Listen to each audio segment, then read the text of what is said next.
The algorithm doesn't know you, it shapes you. You ever notice how you can be completely fine, you have a good mood today, it's been a good day, but then one video from TikTok or like this one song, one sentence, you like your mood suddenly changes, okay? You were not sad 5 minutes ago, but now the algorithm has told you a diagnosis. You are suppressing pain, nobody understands you, you have been strong for too long, and the strange part is it feels true, right? The modern problem is not that people are too emotional. The modern problem is that our emotions are increasingly outsourced. We don't always arrive at sadness by living. Social media works because it does three things at once. It gives you emotion, it gives you a narrative for that emotion, and then it gives you proof through repetition. Okay? It's that video creates the mood, a caption gives the mood a meaning, and the algorithm gives you 10 more videos that confirm the same emotional reality. Because you know how algorithm works, right? Because imagine if you spend like, I don't know, a few minutes on a dinosaur content, right? And you probably liked that video and commented, then the algorithm will feed you more that kind of content, dinosaur related. You probably see a lot more of it. But if you're sad, you're gonna keep seeing sad videos because you spend a lot of time on it. But if you just like scroll it and ignore it, then the algorithm will think that, oh, this user doesn't like this video, so you know it's not gonna feed you that. Okay, so the danger is not emotional itself. Emotion is human, right? Like we know that, like we all feel something. The danger is emotional misattribution, I would say. When you feel something, like something real, but assign it into the wrong cause, you feel heavy after scrolling, you conclude, I miss my old life, but maybe you're just overstimulated, You feel empty after watching couples online, they're so happy together, they went on a date, they are getting engaged, whatsoever, right? So you just came to a conclusion that I am unlovable, that's why I am single right now, and nobody actually wants me, I'm not attractive whatsoever, right? But maybe you were just comparing your private loneliness to someone else's edited intimacy, in their behind scenes life. I swear it could be a catastrophe, like really, like they probably fought, you know 1,000 times, like whatsoever, or they probably like have some trust issues, but you didn't know. You only saw like when they hold each other's hand and just had fun, and you feel extremely envy, right? Social media doesn't merely display emotion, it distributes emotion. It turns private sadness into a contagious atmosphere. Let me put it this way, okay? The core idea is this: you may wake up peaceful, normal, your mood is neutral, right? Perhaps even optimistic, okay? But after a few minutes of scrolling, one sad TikTok, like one nostalgic song, one quote about being silently broken, or one video saying you have been suppressing pain for years can recognize, like, no, let me put it this way, like, it react it reorganizes your entire inner atmosphere and your mood. The frightening part is not simply that media affects emotion. The frightening part is the media can name an emotion for you. It will choose for you. Like, you can be completely fine, but then after like a few successful contents, people showed their money, their cars, and then you would just feel, I don't know, 1,000 steps behind of them, you know? And once the emotion is named, right, your mind begins looking for evidence to justify it. You would just start looking back at, like, oh yeah, right, you know, on my day-to-day basis, I only hung out with my friends. I did not spend time, you know, grinding at all. I did not go to the gym.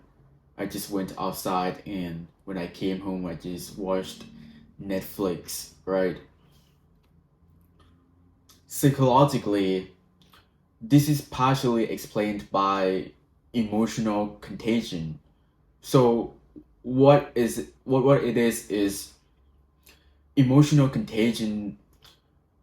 It means that emotions can spread from one person to another, even without direct physical touch. You know, a large Facebook study found that exposure to more positive or negative emotional content influenced the emotional language people later used. Although the effects were small and controversial because of ethics and consent issues, still, the concept is useful.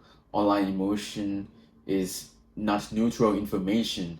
It can be effective transmission, Like, for example, right?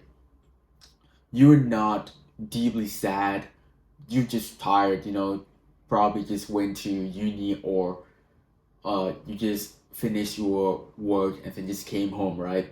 Then you sat on your couch, then you saw a video with slow piano music, gray lighting, and text saying, nobody talks about the pain of pretending you are okay. Then, suddenly your tiredness becomes interpreted as existential loneliness. The platform did not create their wound from nothing, but it gave your nervous system a script. How should you feel, Even though at first you did not think about it at all, you were just exhausted, but now you are sad and exhausted. The mind is not an archive, it is a biased search, okay? Once sadness enters, it retrieves proof. So, you know, affective priming, I don't know if you know what it is. So, it is emotional material that can prepare your mind to interpret later information through the same emotional lens. After consuming sad content, neutral things will start feeling sadder. A text left unread becomes rejection, a quiet night becomes loneliness, a normal memory becomes evident that you're broken.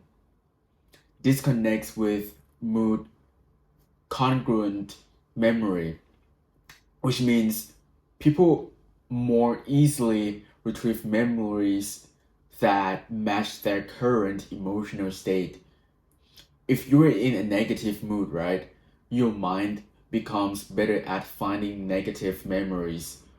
Not necessarily because your life is objectively worse, but because your emotional state has changed the search filter. Another thing that you should be cautious is music. Like I recently, I would say that I've been quitting uh listening to music for like a few months, I would say. And the reason why I quit is because music makes this even stronger, because music can bypass intellectual resistance. Research on musical emotion suggests that music can evoke emotional through several mechanisms, including emotional contagion, visual imagery, um, and conditioning. You know, in simple terms, music doesn't only match your mood; it can manufacture, deepen. You know, so when you listen to a song you used to play during a painful period, even if your life is better now, your body may remember the emotional like climate of that past version of you. The song becomes a time machine. It doesn't just remind you of the past. It temporarily resurrects the person you were in the past. Okay? Modern people are not only consuming content, they consuming explanation of themselves. And I just finished my paper about this. It is about narrative identity. What it is that human beings do not experience life as random events. We organize our life into a story, right? Like, for example, if a person thinks that I always get abandoned, I'm the one who loves so deeply, I'm wasted, like I'm wasting my potential, social media content, you know, it will give people ready-made narratives. The danger is that a person may not ask, is this true? They ask, does this feel like me? And if it feels emotionally accurate, they accept it as identity, even though you did not try to identify it like yourself. So, what narrative identity is that you interpret your life events in the past in your experiences. It could vary from person to person. Okay, like for example, if I got cheated on and you got cheated on, right? I could uh interpret it as, people cannot be um like trusted, and I would not trust anyone anymore. And you could be like, oh, I learned from this lesson, and I see the pattern why I got cheated on, because I should have seen the red flags. Now I've learned, and I still think that I can trust people, because I should not um generalize people that they're all like this. So now I learned from it. So you can see that, we interpret it differently, And I would say that this is why sad TikToks are so powerful. They do not merely say you're sad. They would tell you that your sadness has a deeper meaning. You're not confused. You are healing from things nobody knows about. And sometimes this can be validating, but sometimes it become emotional self hypnosis. comparison doesn't always make you want more. It makes you like sometimes it make your current life feel, illegitimate. And social media constantly um feeds you with the contents that people are happy, people are successful, but meanwhile, you on the other hand, you still have nothing, even though you keep consuming um self improvement contents for a year, right? And you still get nowhere, you know? Research research reviews generally find that social comparison and envy are common mechanisms linking social media use with lower well-being, although newer studies are more nuanced and show that effects depend on the person, platform, context, and whether comparison becomes envy or inspiration. The algorithm doesn't just need to lie to you, it only needs to repeat one version of reality until it feels like the whole truth. There is something called availability bias. The more valuable something is in your mind, the more important and common it feels. If your feed repeatedly shows heartbreak, betrayal, trauma, loneliness, toxic relationships, and nobody understands you content, you will begin to overestimate how central those themes are to your own life. The algorithm makes a certain emotional reality more visible, and visibility starts to feel like truth. Your mood is not merely a reaction to the world, it is the lens through which the world becomes visible. I really like this um Heidegger's, I don't know if you know him. Heidegger's idea of mood or attunement. He treats mood not as a small private feeling, but as the way the world is disclosed to us. In a fearful mood, right, the world appears threatening. In boredom, the world appears empty. In hope, the world appears open. Mood is not just something inside you, right? It changes how your reality shows up.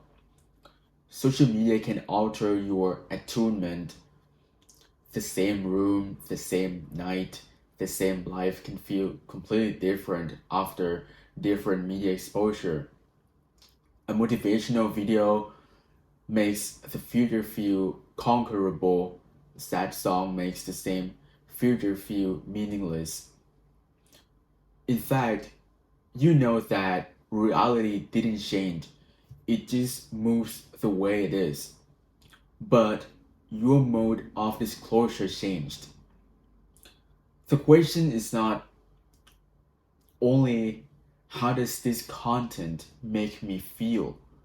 The deeper question is what does this feeling make me capable of doing? You know, um, in Spinoza's philosophy, human beings are affected by certain things, and emotions can either increase or diminish our power to act. A useful interpretation is that some media leaves you more capable, clearer, and more alive, while other media leaves you passive, heavy, and internally weakened. Some sadness deepens you, some sadness paralyzes you, some music helps you process grief better, you know? Others seduce you into staying wounded because the wounded version of yourself feels more spatial, more emotionally intense. Not every feelings you have to understand that not every feeling deserves citizenship in your identity.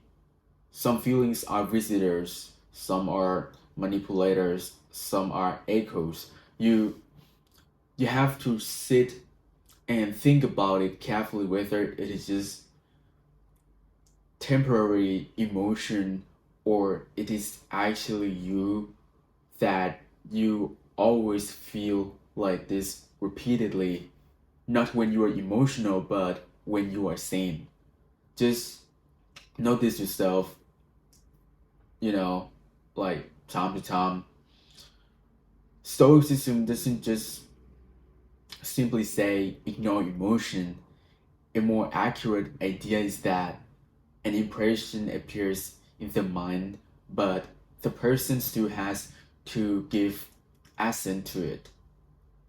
The first emotional hit may not be fully under your control, but whether you adopt it as truth is another matter.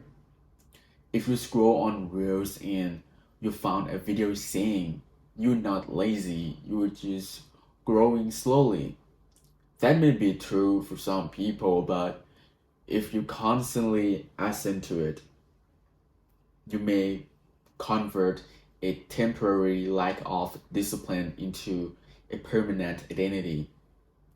The Stoic question would be like, is this impression accurate, useful, and appropriate, or are you just merely being emotionally recruited by it? You gotta ask yourself that if you're Stoic. A feeling can be authentic and still be misinterpreted. Not every emotion is a revelation. Sometimes it is residue. The ending solution should not be delete all social media because that is too simplistic, and most of the time once it fails, it backfires. So the better ending is about emotional sovereignty. The goal is not to become emotionless. The goal is to stop being emotionally colonized by social media or external stimulations. Before you accept a feeling as truth, ask where it came from. Did this sadness arise from your actual life, or was it installed by a song, caption, an edit, a stranger's pain, or an algorithm that benefits from keeping you psychologically unfinished? Before consuming emotional content, check your baseline mood. Ask yourself, what was I feeling before this video? This really matters a lot because many people confuse their original emotion with their emotion induced by social media. You really need to be careful with repeated sad music because one sad song can be like really detrimental, you know? 50 sad songs can become emotional architecture.